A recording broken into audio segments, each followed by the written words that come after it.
welcome to Human Ascension with Ellie. It's great to be back after 2 weeks of recouping from my surgery. I'm doing great, by the way, and I'm just about ready to get back to normal instead of just normal. Anyway, today I wanted to talk about something that caught my attention just before I went into hospital. It was great timing, actually, because now I've had a couple of weeks to slow down a little bit and look at this subject and gather a kind of a deep dive perspective about some of the info around it. The topic I'm talking about is related to the question of whether or not the Earth is being run by a secret or clandestine shadow government, but not a shadowy government of humans, no.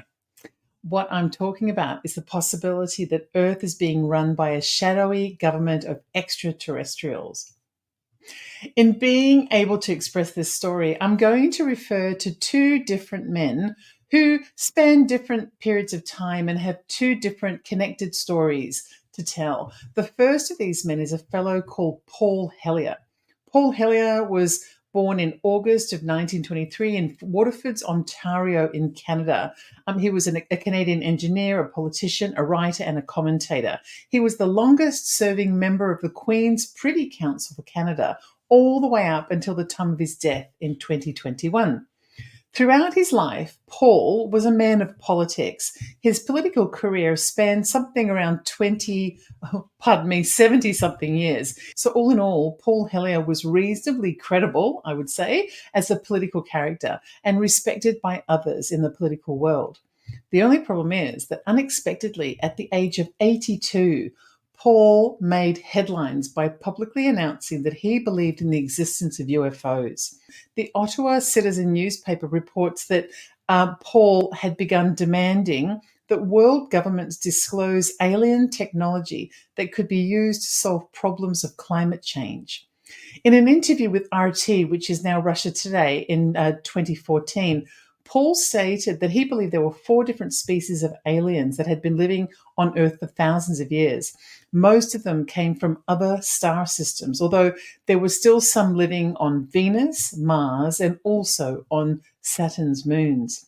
Now, recently, I've watched Paul Hellyer give a presentation, which I think was done very shortly prior to his death, relating to a couple of UFO-related incidents that you might already be aware of. One in particular occurred towards the end of World War II, around the time of the US's Operation Paperclip. Now, Operation Paperclip was originally convened by President Harry Truman under a different title for the purposes of studying the surprisingly advanced technological know-how that seemed to be coming out of the Nazis during the war. President Truman approved Operation Paperclip as a program, but included a caveat. He said that he did not want any Nazis involved in the program. His caveat was ignored by the US Office of Strategic Studies, which went looking for people to participate in the program. They were looking for scientists and engineers with a background in military rockets development, aviation, and chemical and biological warfare. All the really scary stuff. Okay.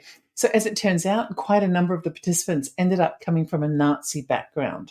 At some point during Operation Paperclip, it became evident that the Nazis were becoming a bigger problem than had originally been anticipated. They were advancing and appeared to be strengthening, and their explanation of how they were making this possible was unclear. There was also a period of time described by Paul where the Nazis moved in and captured some of the scientists working with Operation Paperclip, and they transferred those, or abducted those scientists and transferred them to a secret location somewhere in Antarctica. Now, obviously, this action by the Nazis was considered to be unacceptable by the US and its allies. And so the United States convened 13 military ships and 4,700 Marines to Antarctica to find the Nazis and the stolen scientists. It was somehow in that period of time during which the US and the Nazis were actually engaged in fighting, when it's reported that suddenly, out of nowhere, a number of flying saucers appeared to rise from the ocean and become visible in the sky. As a result of this sighting, and probably other things, the United States aborted their mission and left early and returned to the US. But that base in Antarctica, which was originally run by the Nazis, well, apparently, according to Paul, it's still there. I don't know whether it's operating anything, but it appears to physically still be in place. So, fast forward around 10 years, Paul Hellyer is still working in government, and the Roswell UFO crash incident occurs. The way it's described by Paul is that a number of flying saucers crashed in Arizona, and the crash was witnessed by a number of people. One of the flying saucers was retrieved by the US military. At the time of the crash, the newspapers reported quite spontaneously the time and the place and described the incident as it had been described by the various witnesses who saw the crash. But a few hours later, the military conducted a press conference about the same incident, and during this time, they said that there was no such thing as flying saucers. Of course they did. And that what the people had actually seen was just a weather balloon. Okay. So Paul Hellyer claims that there was a survivor of the Roswell crash, an extraterrestrial who was retained by the US government. He learned to speak English, which is phenomenal, and explained that he came from a binary star system in the southern constellation of Reticulum called Zeta Reticuli. Paul Hellyer also claims that although it was highly classified at some point in his life, he was able to listen to a taped recording between this extraterrestrial creature and the nurse who was tending to him at the time. I don't know. Paul has recounted one particular section of the recording as being very memorable to him because in it, the ET was explaining how humans were not taking sufficient care of the planet and were trying to ruin it. Or were maybe not trying, but were actually ruining it. Now, hold this thought, because that destruction of the planet is something that links many of these stories. The way that Paul Hellyer describes it, both the United States and the former Russian USSR both sold their souls, I say in inverted commas, for the purpose of gaining ET expertise and technology. Later, when Ike Eisenhower became president, he had some direct experiences, apparently, with extraterrestrials, it seems, and they had supposedly offered him the good life by giving him the technology and medical and agricultural expertise that he wanted in exchange for a promise that humans would give up their atomic weapons. Well, as you can probably guess, by today's, threats in the world, Eisenhower did not agree to those terms. If you're not aware of the claims of President Eisenhower having a direct interaction with extraterrestrials, there's plenty of information about that you can find on the internet and probably also here in other shows on KGRA.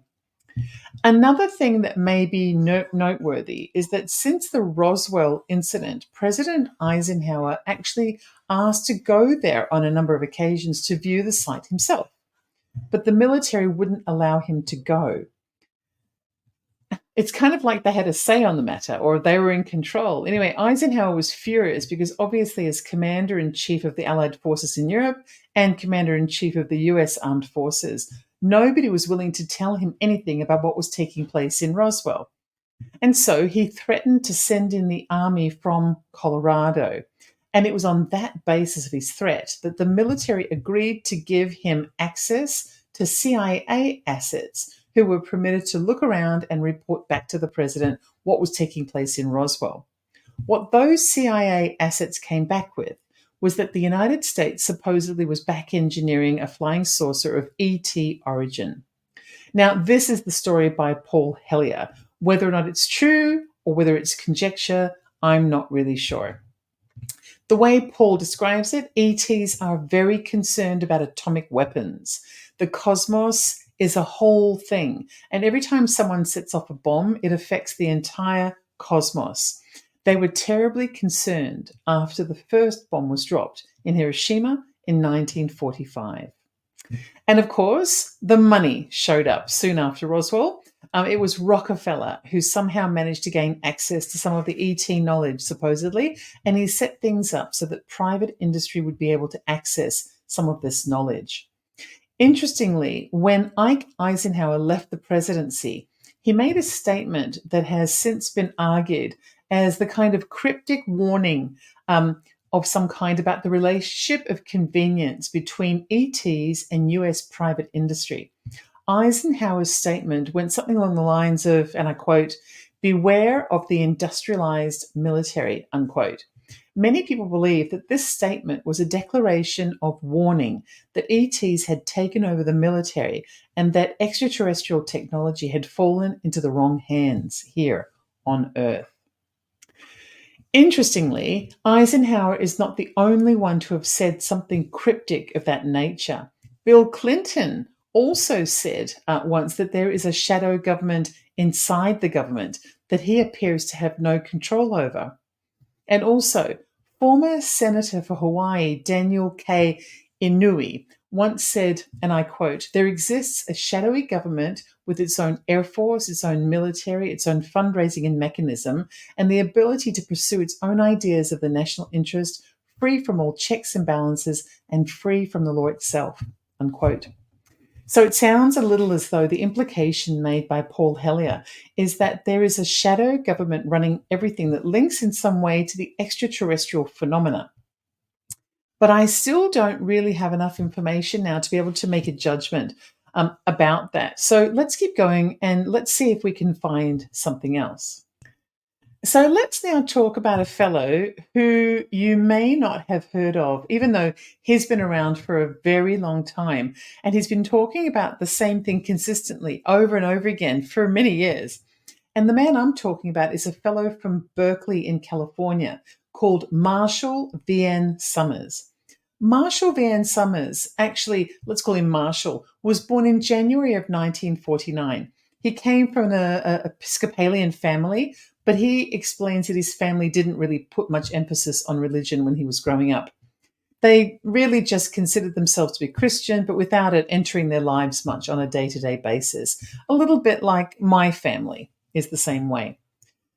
Marshall grew up in a pretty normal way, from what I understand, and when he was old enough to go to university, he studied music and English at the University of California in Berkeley.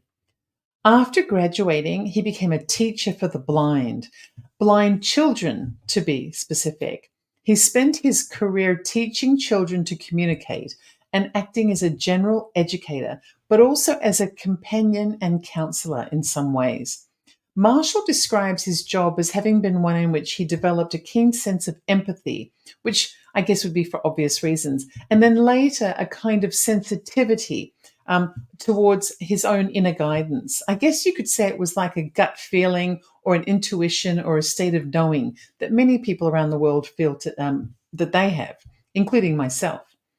It was this gut feeling or inner guidance that would cause Marshall to sometimes feel the need to retreat out into the wilderness in areas of the American Southwest to be able to experience nature, to meditate in natural surroundings, and to sort of gain the feeling or experience of being grounded to the earth. It was during those periods of time when he was out in the wilderness that he began to encounter what he relates to as an angelic presence. Over the course of the next 35 to 40 years, Marshall claims that the angelic presence that he was encountering was instructing him to record messages that he now refers to as divine revelation. Today, Marshall Vian Summers considers the angelic presence to be a group of representatives of God that live outside of the earthly plane. He says that they have made it clear that they have never been to Earth in a physical manner, that they have no intention of ever coming to Earth in a physical manner, but they have been acting as guardians for humanity. In fact, Marshall has coined the phrase allies of humanity to describe his multi-diverse celestial group of guardians. Marshall says that he has never seen this angelic presence face to face. They are unseeable, apparently, but his communications with them have been prolific and have spanned a number of decades. Collectively, the material that he's now published, which he claims is a direct recording of the messages provided by these allies of humanity, is collectively produced under the banner of being called the New Message of God. The New Message of God, in very brief summary, claims that in quite intricate detail that humanity is on the threshold of emerging into a highly competitive greater community of intellectual life, but is socially dissolute and environmentally compromised, which leaves us entirely unprepared for what we're about to encounter. Marshall compares our current situation of unpreparedness as being similar to that which was experienced by the indigenous American Indian tribes during the first settlement of the Americas by white foreigners, where they watched the arrival and the intervention of this new unfamiliar white race with curiosity rather than fear. They also believed what they were told by the white settlers and subsequently were taken advantage of by those settlers, who were in fact proven to be more along the lines of invaders rather than friends. I want to read you something that appears under the writings of Marshall Vian Summers. It's it's a very concise capturing of his overall message. So here goes. Okay, now I'm quoting this bit. A greater darkness is in the world. It is unlike anything that humanity has ever faced before. Contact has begun, but it is contact with a dark purpose. In addition, we are facing converging waves of great change, including climate change, environmental deterioration, diminishing food and energy resources, and the growing threat of conflict and war. My message has come from the angels of the Creator, who are urgently attempting to enable humanity to recognize this and to prepare for encountering these new realities with wisdom and sobriety. These are the greatest events in human history, but humanity is unprepared. End quote. As a result of his encounters, which began in around 1983, from what I understand, Marshall spent the first 10 years or so recording these supposed messages. But then in 1992, he opened a center called the Worldwide Community of the New Message of God. He did set himself up, and he does have worldwide adherents that believe that he is a prophet of some kind, on the same level as the prophets Buddha and Jesus and Muhammad are considered to be. This is on the basis of the fact that he claims to have been in direct receipt of an otherworldly communication with the powers to be able to change the course of humanity here on Earth, if only we would listen. In total, Marshall Vian Summers has transcribed something in the vicinity of 10,000 pages of communication with this angelic presence. Now, in very simple terms, the concept of the new message of God is that was received by Marshall Summers can be summarized quite simply. Basically, and this, of course, is a very simplified version of the messages. So basically, the message is that humanity is in disarray because it is destroying its environment and destroying each other. It is a terribly divided race that has lost its way. As a result of this, humanity has become very vulnerable. And for a long period, as much as hundreds of years, maybe even longer, Earth has been under the surveillance of a number of different extraterrestrial beings from various different planets and solar systems that are all vying collectively for the richness and rare resources that the Earth has to offer. There is an intergalactic constitution that can't be breached. And for that reason, these extraterrestrials that are coveting the resources of Earth can't physically intervene into Earth in a manner which would be hostile. At the same time, however, Earth is one of those sweet anomalies in the universe that provides the rare and precious resources that are needed by alien civilizations all over the galaxy that have either depleted their own resources or suffered intergalactic difficult times, or for some other reason have evolved in such a way as to now be in this age of almost desperate survival situation. They need what Earth has, but they're not under the constitution of the galaxies permitted to come in and just take it. The only way that they can get what they need is to convince the owners of the Earth, which of course is humanity, to willingly give up what they've got.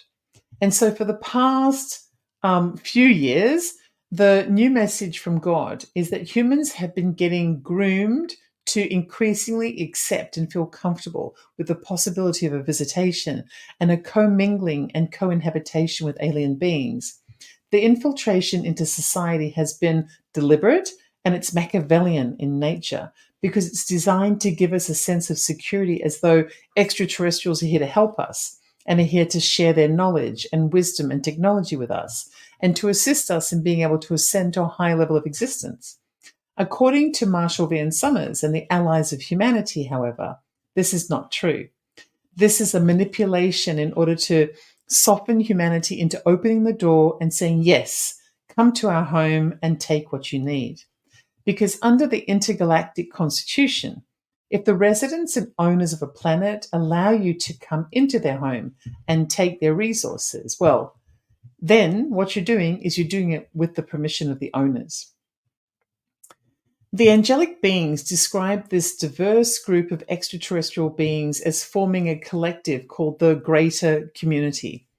And their intention is apparently not visitation so much as intervention.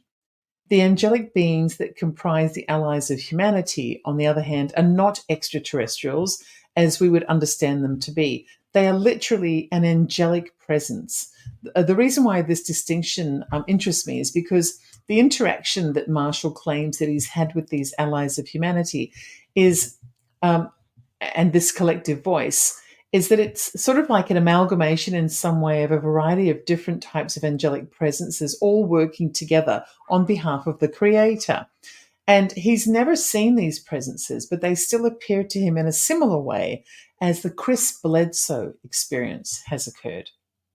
Now, for anyone who's not familiar with Chris Bledsoe, I would urge you to start listening to this radio show from the beginning. His story appears in some detail in episode 1 of the show. I've called that first episode Convergence, if you want to find it easily.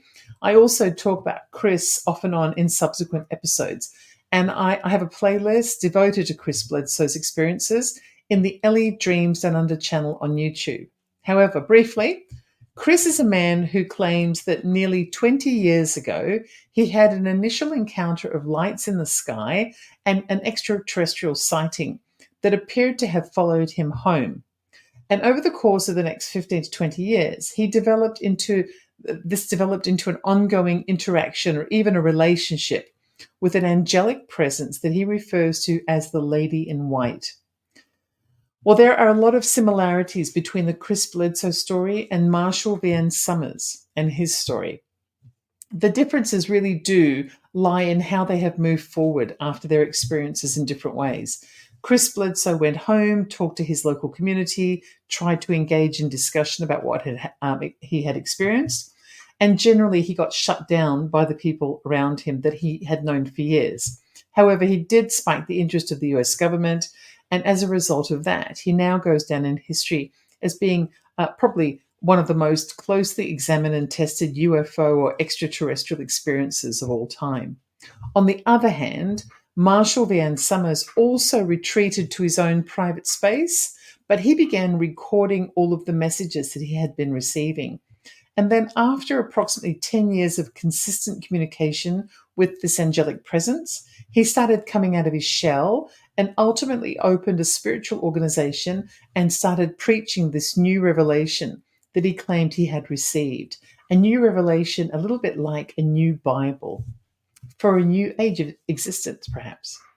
Marshall Summers Society for the New Message of God is a religious, non-profit organization which is both the publisher of Marshall Summers books and recordings, which are now printed under the title of the New Knowledge Library. And it's also a religious order. Marshall Summers and his son, Reed Summers, work together particularly in the external communications area of the society. They find an audience among those who have shared interests as they do.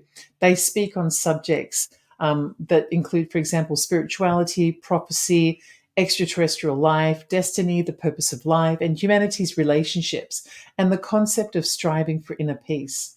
They also talk about exotheology. And for anyone who isn't aware of what exotheology is, it's the phrase that was coined in around about the 60s or 70s, and it relates to the examination of theological issues as they pertain to extraterrestrial intelligence. It's primarily concerned with either the possibility of theology being a coded expression of extraterrestrial visitation or of theology and extraterrestrial life having been related in other ways. If you haven't heard about Marshall Vian Summers, you may be surprised to hear that he is a prolific writer. He's written over 20 books and manuscripts, all of which have been published, and his writings have been translated so far from English into, I think it's around about 35 different languages from around the world. He's not a secret to anyone. However, he's not well known, even when it comes to the extraterrestrial enthusiast communities. And what makes him, that kind of makes him really interesting, because what it demonstrates is that he's not striving to become famous like some people do.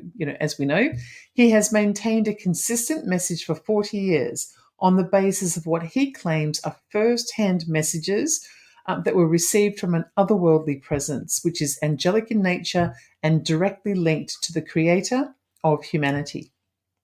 The thing about what Marshall Summers says is it does seem to sort of resonate in a way, and I'm looking at it from a relatively superficial standpoint, of course, but I've researched him significantly, and he's produced 10,000 pages worth of writing. So I've not had an opportunity to read all of those 10,000 pages. However, I have read a lot, and what is written does seem logical, which makes him very interesting. I think it's important to link the things that he says to the claims that are being made by extraterrestrial experiences or UFO abductees, and also some spiritual experiences. For example, there are countless people across the world that claim that they were abducted by the extraterrestrial beings that we know of as the Greys. And in almost every instance, the encounter is not a pleasant one. This is very much in keeping with what Marshall Vian Summers is saying. He says that there is an exercise taking place which is in agreement with a small segment of governments around the world, or perhaps military segments of governments around the world, where extraterrestrials have been granted permission to experiment on and test a certain percentage of humans in exchange for sharing technology and wisdom with those governments. And the people that they're being licensed to interfere with have no idea that they have been chosen. It's as though someone in these worldwide series of governments has said, okay, you can tamper with a few of our people, let's just say, 1% of the population, and in return for that, we'd like to be able to back engineer some of your technology. And so this has been agreed. What Marshall Summers says is that ETs have no sense of kindness or kinship with the human race whatsoever. And the evidence of that is in the fact that the abductees routinely complain of being terrified and traumatized by their experiences. On the other hand, individuals who are exposed to an angelic presence, such as the Lady in White that Chris Bledsoe has encountered, or the allies of humanity that Marshall Vian Summers has repeatedly encountered, well, those people claim to be in the presence of pure love. And so when you listen to Marshall's story and what he claims to be true, it comes across as being very believable because it fits with the independent reports of experiences around the world. For example, of the many, many hundreds and thousands of people who claim to have been abducted by surprise, by alien beings, how many do we know of that actually thought it was a positive experience, that they thoroughly enjoyed and walked away from feeling refreshed and vibrant and loved? I can think of, maybe 5 or 10 people across the world. And so immediately, because the numbers are so small, it begins to sort of make me wonder whether or not these are actual encounters, these 5 or 10 people, or whether they're just sort of made up. And that the reality is, it's instead of this fantasy storyline of a really kind alien abducting you and then you ended up feeling better, and you're using it as a talking point, overwhelmingly, people who claim to have been abducted, who've been taken by surprise, they're taken unwillingly, they have to be frozen or disabled in order to be taken away against their will, they've been experimented on against their will, and they return to Earth feeling brutalized and traumatized by the experience. And this sounds like the kind of experience that you would have if you were being taken by a heartless, hostile entity rather than a friendly, loving entity who was hoping to save you from yourself. For this reason, and I'm not saying that I agree with Marshall Vian Summers, because obviously I need to do more research than that. But I have to get to know everything he has to say, and I need to read all of the material, which is a lot, and see all of his interviews. However, it is very hard to ignore him because what he says fits with what is being reported elsewhere around the world. It also appears to validate the idea that there's more than one kind of presence that sits outside of the earthly realm. There is the extraterrestrial physical element that exists, and then there is this ethereal, almost holographic angelic presence as well. And more often than not, the experiences of the extraterrestrial variety are surprisingly unexpected and traumatic. And the experiences of the angelic presence are unexpected, sure, but filled with love and comfort and compassion. But also, those ones are coupled with warnings about the extraterrestrials. I find this really interesting. Marshall Vian Summers also says that part of the warnings that he's received are that the ET enthusiasts who are vying for disclosure are celebrating this concept of extraterrestrial life and visitation to Earth and cohabitation with humans as being a positive thing, something that humans can learn from that will help them to ascend and will help them to be able to take care of the Earth and take care of ourselves and become better human beings, more evolved human beings, and a more evolved race of humans. And Marshall Summers says that this is actually a misconception and that it is a deliberate thing. It's by deliberate design that humanity is being encouraged to feel this way because it means that we will let our guard down. The intention is that once humanity's guard is down sufficiently, which he claims is going to happen very, very soon, in fact, then an intervention is going to take place. And the purpose of the intervention is to take over the earth in such a way as to directly benefit from its resources. You know, this reminds me of a dream that I had about 2 weeks ago. Just before I went into hospital, I had a dream that I was following around an unearthly being and I was trying to talk to them a little bit like I was a member of the paparazzi. And then they suddenly turned around and gave me a brief message that I didn't understand at the time, but it kind of makes sense now. I woke up from the dream and immediately texted the message to myself verbatim in my mobile phone. The message, it really was very brief. It didn't make any sense at all. It simply said, and I quote, "They don't have to build," unquote. At the time, like I said, it didn't make much sense to me. But that dream was the night before. And then the next day, one of my viewers on the Ellie Dreams Unlimited channel sent me a link to a Marshall Vian Summers interview. I'd never heard of him before, but I watched the interview, which I found kind of interesting. So then I found another interview somewhere, and it sent me down this rabbit hole, as happens. And you may or may not be like me, but yeah, I love a good rabbit hole. There is something that I've seen in one of the Marshall Vian Summers interviews where he said, I want to make sure I get this right. Okay. He said that what makes Earth so attractive and humanity very attractive to the extraterrestrials is that we have this beautiful, resource-rich planet, but we have also built it up with infrastructure so that it can be utilized. We have scientific establishments and our knowledge of technology is also growing. We already have the infrastructure in place that makes us a very attractive workforce for extraterrestrials. Marshall says in one of the messages that he received from these allies of humanity that the ETs are intending to put us to work. So the whole idea is that in a very short space of time, they're planning to intervene at Earth. They couldn't do it forcibly because of the galactic constitution. So they have been manipulating us via proxies who are either paid off or have also been manipulated themselves. And this manipulation has been going on for hundreds of years.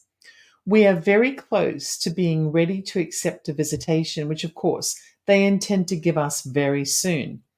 But not so much a visitation, it's more of an intervention.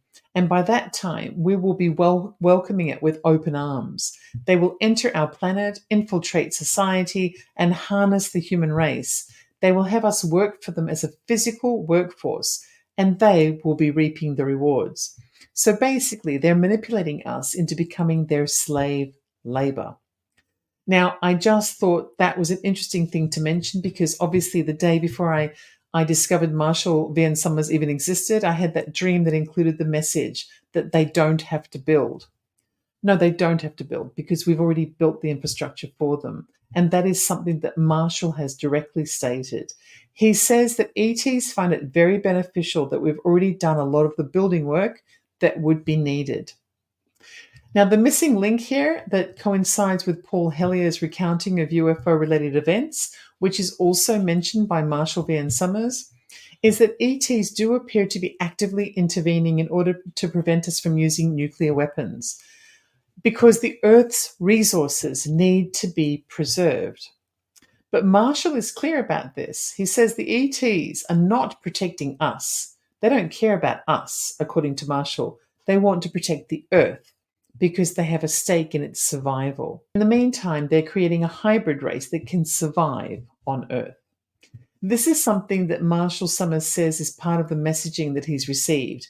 And so when I think about all of the similarities between the Marshall Vian Summers encounter and teachings and revelations that he claims came from an angelic presence working on behalf of the Creator, it seems so logical, and it seems to so closely relate to many of the encounters that are being reported in a variety of other different places all over the world.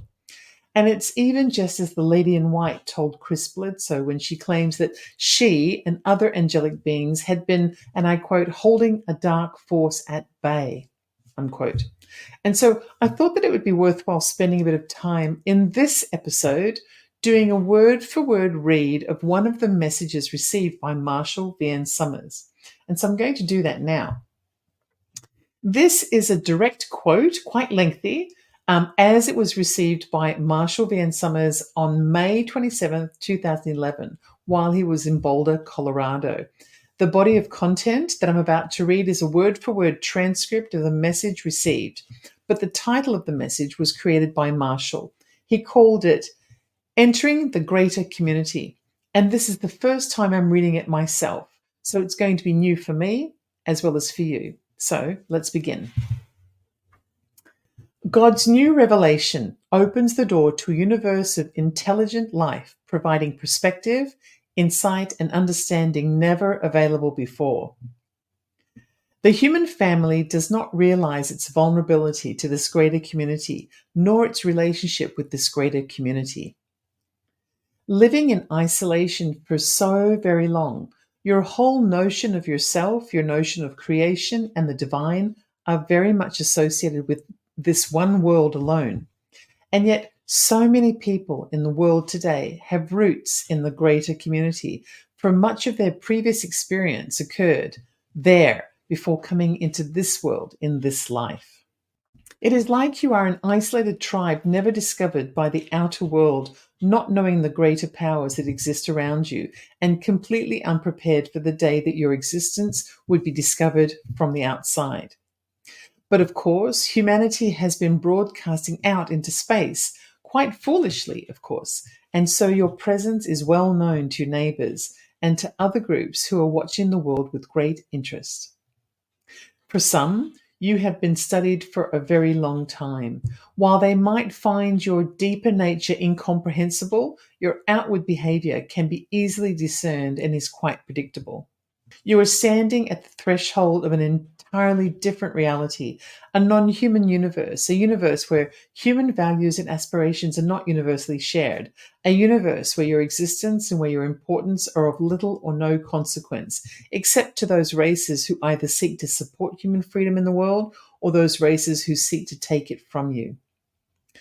The greater community will alter how you see yourself, how nations here interact with one another, and the whole priority of humanity. Its impact can be extremely beneficial if you can understand it correctly. For it is the greater community that will finally persuade your nations to cooperate, to unite for the preservation of the world and the protection of the human family. It is the greater community that will show you that you cannot afford your ceaseless conflicts here on earth, that your resources here are precious, and your self-sufficiency is of the greatest importance. With this awareness, you would not continue to squander the world at the terrible pace that you are doing so now. You would not foolishly think the universe is there for the taking once you exhaust the wealth of this world. You would understand that this world is all that you have. This world, this solar system is all that you have. Beyond this, you are entering regions owned or controlled by others, and you cannot take this from them. You do not know the rules of engagement in the universe, or the relations between the nations, or what is allowed and what is not allowed in this greater community of life. You are like the child entering the metropolis, innocent, assuming, unaware. People want many things from visitors here. They expect many things. People feel they are very important in the universe and that others would naturally come here to help you or to give you what you wanted and needed. People think contact is kind of a thrilling adventure, a holiday from the mundanity of human life. They want to think of this contact that it would be very positive and beneficial because they do not have the strength or the courage or the preparation to consider it in any other way. God's revelation is providing you a window into this greater community of life, a window that only God could provide. For there is nothing in the universe that God is not aware of. No race can certainly make such a claim. No race has the comprehension of even this one galaxy. No race has a comprehension of the deeper nature of humanity. Even those new races in this region of space who are free and self-determined, even they cannot fully understand what human nature really means. But everyone in the universe is seeking resources, and the more technologically advanced nations are very dependent upon this. You do not reach a place where this need ceases to exist because as you advance technologically, the needs escalate in order to respond to it. Humanity does not know it is at a great threshold, a great turning point, a turning point that will create a future unlike the past. Living in a declining world, a world of declining resources and shrinking opportunities, you do not see your great vulnerability to space. Your borders are unguarded. Your people are unaware. Your governments are subsumed in their internal difficulties and problems with one another. This world, such a beautiful place, so rich biologically with so many important resources that are difficult to find in a universe of barren worlds. The revelation from God must awaken you to the realities, the difficulties, and the opportunities of emerging into a greater community of life. None of God's previous revelations were required to do this because the need was not there. But you now have a global civilization, diffracted, conflicted, destructive, heedless, and irresponsible. But it is a world community nonetheless. You have global communication, you have a global commerce, and for many people, a growing global awareness. It is at this point that intervention will be attempted. It is at this point that humanity becomes a prize to be claimed. For those who will come here and who are here already cannot live in the biologically complex world that you inhabit and to which you are adapted. They need human assistance. They need human allegiance. They need human participation in order to gain sovereignty and control here. And they will take advantage of your expectations, your desires, your fantasies, and your grievances to establish this position for themselves. Look at the history of intervention in your world. Look how easily native people succumb to the presence of foreign intervention. This must not be your fate. If you begin to think within this larger arena of life, you will begin to see things you could not see before, and you will see that human unity and cooperation are not simply a desirable future goal or a preferred option, but instead a necessity to assure the freedom and the future of the human family. The intervention seeks not to destroy you, but to use you for their own purposes. This is a reality you cannot escape, and the deception that will be cast upon the human family and the pacification that it will cast upon the human family to submit, to acquiesce, are very strong and compelling. Having lost faith in human leadership and institutions, people will look to other powers in the universe to guide them, believing fervently that a beneficial force will come here to restore and to save humanity from itself. It is this expectation, this desire, however unconscious it might be, that the intervention will utilize for its own purposes. Your freedom is precious to whatever extent it has been established in the world. It has been gained through great effort and human sacrifice. It must be protected with great vigilance. You are concerned only with each other in this regard, but now you have greater concerns, and with those concerns, a greater need to become educated about the life in the universe and prepared for the meaning of this difficult and hazardous engagement. Those who are allied to humanity, the free races, they will not intervene here, for intervention to them is a violation. They realize that even if they could gain your confidence and trust, they would have to maintain a controlling presence here in order to guide you into the greater community. This they cannot do. They realize that humanity will have to struggle and suffer, even to come to a point of recognition and responsibility regarding its future and destiny here.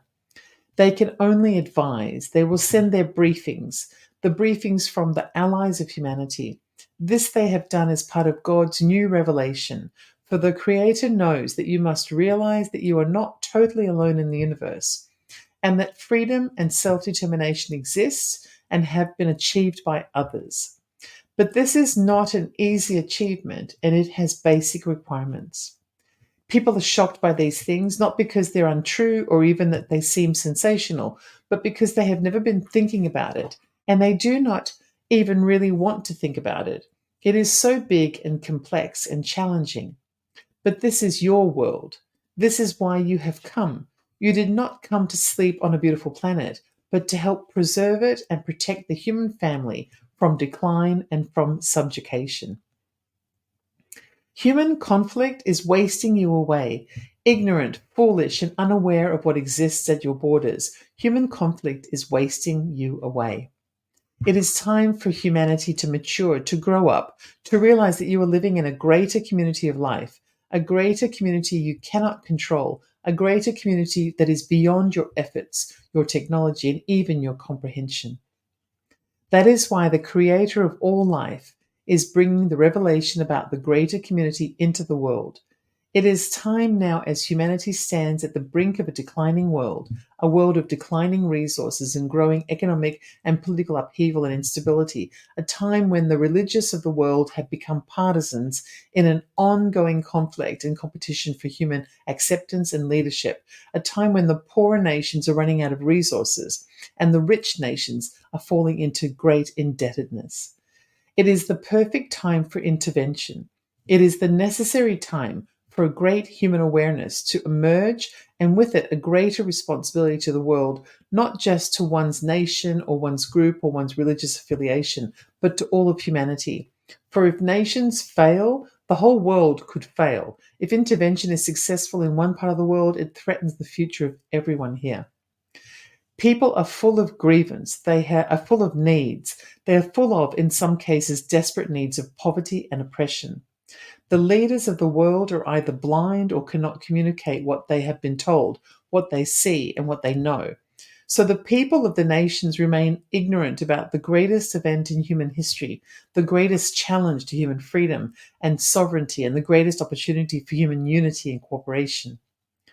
For you will not be able to engage with a greater community of life as a warring and conflicted set of tribes and nations. You will have no strength and efficacy here, and your vulnerability will be so apparent to others. Humanity is destroying the wealth of the world, and that too has prompted intervention. There is so much for you to learn. It cannot be communicated in a few words, but in a great series of teachings which are part of God's revelation.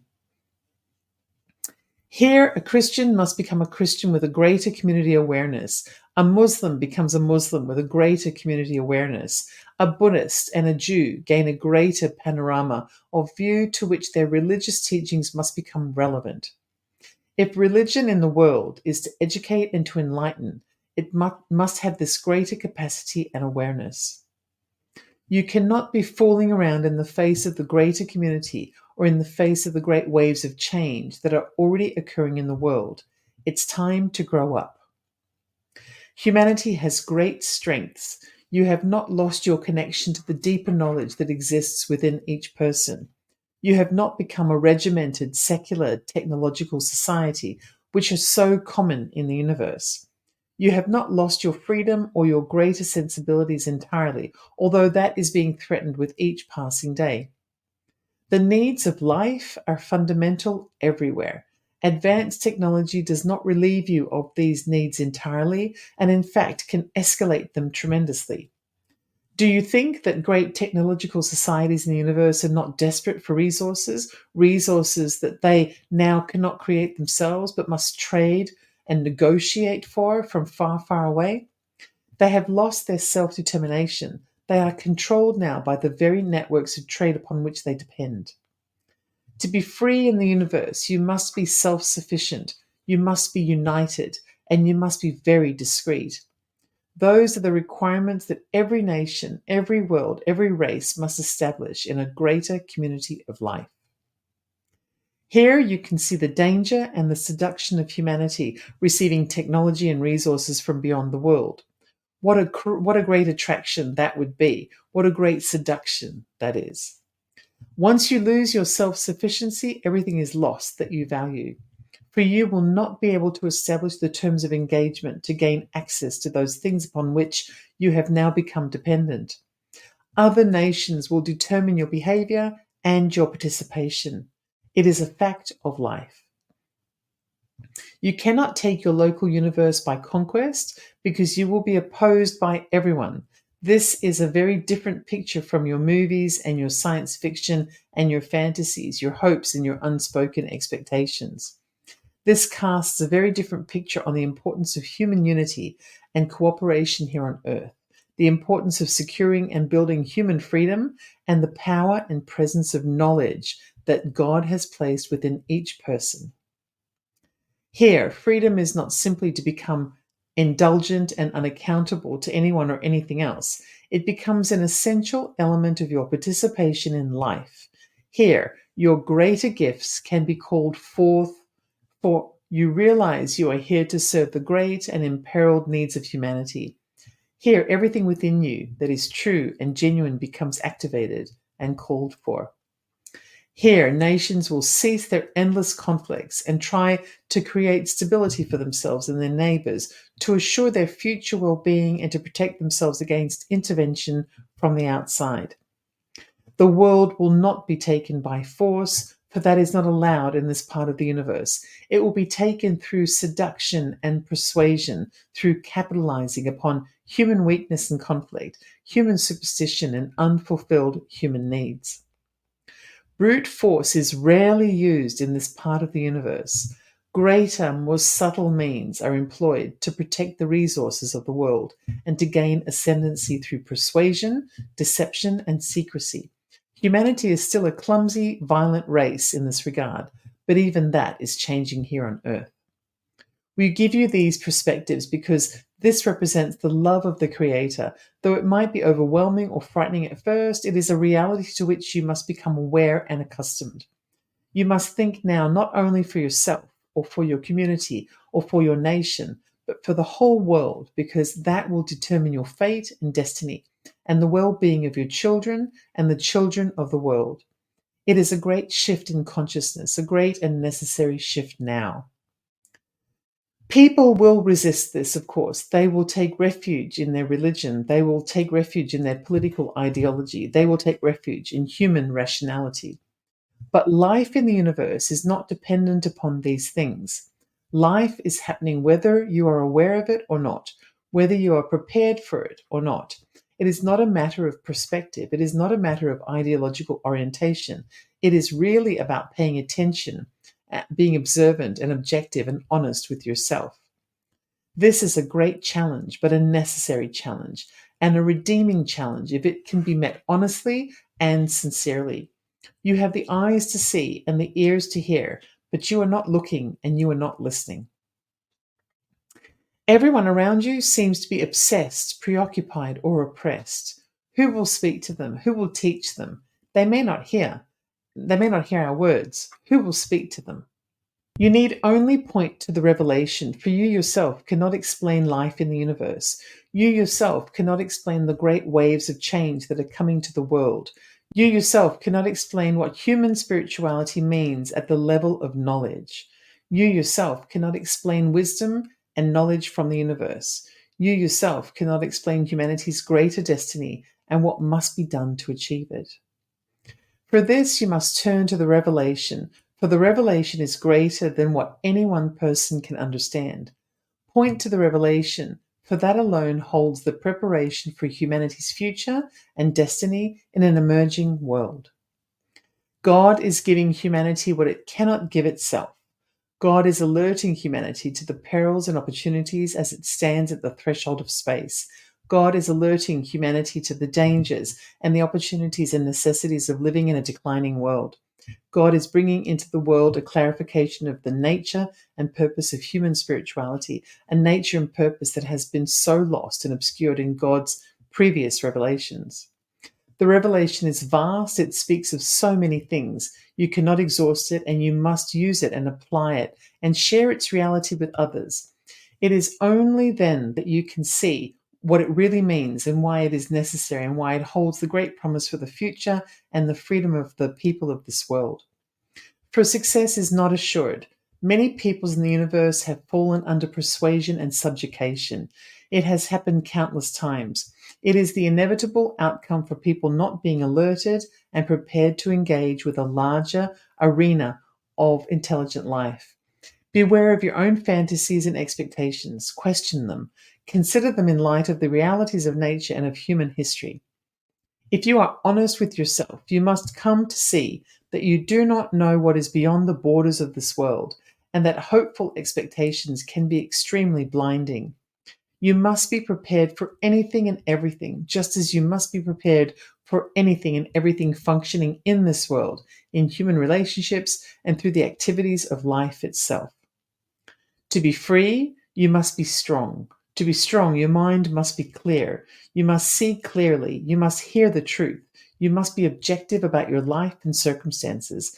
You must look upon the world not with grievance or avoidance, but with compassion, patience, and determination. If you are to forge the groundwork for a new future here, to play your small but important part here, then you must have this approach. Accept this gift of love and revelation. It brings with it great responsibility, but also great strength and great promise. You are not living yet the life you were meant to live because your life is not engaged with the greater reality that lives within you and all around you. For humanity, this is a great turning point, and for you, it is a great turning point. People of the world must awaken to the greater community and to the condition of the world you live in. You must learn of your greater strength and greater wisdom that God has placed within you to guide you, to prepare you, and to protect you. God has spoken again. It is for the greatest purpose to meet the greatest sets of needs. So there you have it. That is one of the messages that appears in Volume 1 of the New Message from God, as transcribed by Marshall Vian Summers. I'd really love to know what you have to think about this, and whether or not you'd like me to read more of the information that he is imparting. And I'm actually going to be continuing on with a discussion about Marshall Vian Summers and the Allies of Humanity in the next hour, where I'm going to be meeting with Renee Barnett at Night Vision Radio right after the break. So I do hope that you'll stay with us.